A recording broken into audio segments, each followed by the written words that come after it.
Okay, so we're on page 5 here, which is actually going to be the last page. We're not going to get into page 6.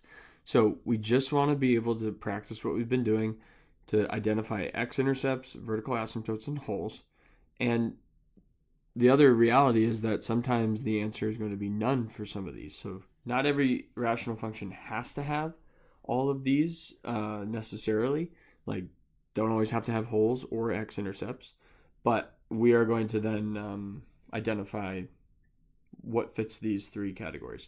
So if we look at number 1, we're in factored form. Again, I think the first thing that we would do is look to identify a hole. So any repeating factors, which means we have a hole at x equals 1. So once we eliminate that repeating factor, now we're just left with looking at, okay, my x-intercepts to make the top numerator 0 is going to be -5. And that means we have a vertical asymptote at x equals -3. Remember that asymptotes are lines, so we have to write them as an x equals line. So really, I think you should get in the habit of writing VA at, and then you say whatever x value that is at. Okay, so for number 2, we're looking for any repeating factors.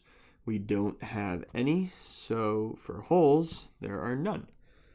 So now let's look to the top. I noticed that there are 3 separate sec pieces, so there should be 3 x-intercepts.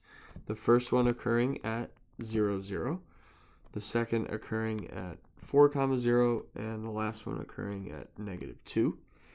And then it looks like we should have 2 vertical asymptotes. We should have a VA at x equals -1 and at x equals +2. So then for number 3, this is where we have to rely on the skills that we've done previously with our work with quadratics to say, okay, it's not in factored form, but we need to get it into factored form. So for number 3, I am looking at, now, this is a tougher one because it has an a value that's not equal to 1. However, the good news is that 3x squared is 3 is prime, so it has to come from a 3 and a 1, a 3x and a 1x. So if you recall, there was a strategy we talked about was boosting, is that we know whatever goes here in our factor will actually end up being 3 times as big in order to try to make that somehow equal 5x with the other constant in the factor. So if I look at my factors of 28, I got 1 and 28 and 2 and 14, 3, no, and 4 and 7. So I'm trying to find, okay, which one, if I tripled it and then combined it with the other, could get me to 5. And I'm looking here, and if I were to boost the 4, if I triple the 4, it becomes 12. And then my 12 and my 7 can make 5. So I'm going to have my 7 on my other side. You know, honestly, guys, it's one of those things where it's probably been a while, but yeah, this is something that once we worked on it, and, you know, if we're factoring quadratics, it's something that we're going to use in the future. So we may just need a little refresh on this, and that's fine.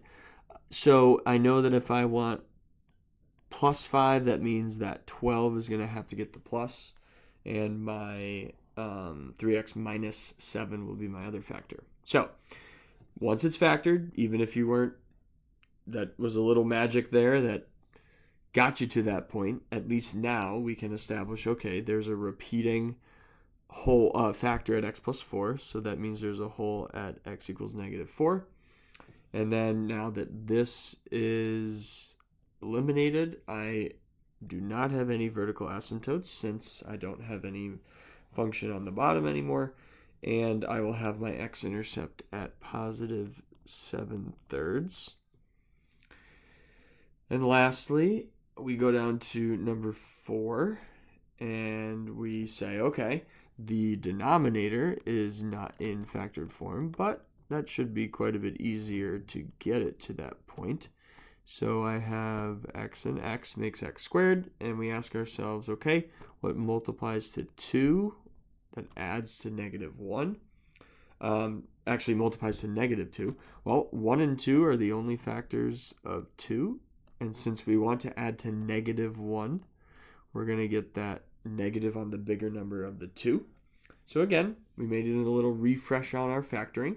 But either way, we have a repeating factor here at x plus 1, which means we have a whole at negative 1, which means now the numerator of my fraction is just a 1. So there is no more variable, which means there are no more x-intercepts, since this is really now just 1 over x minus 2. So there isn't even an x to make the numerator equal to 0. And then I have a vertical asymptote at x equals 2, since that is what makes my denominator 0.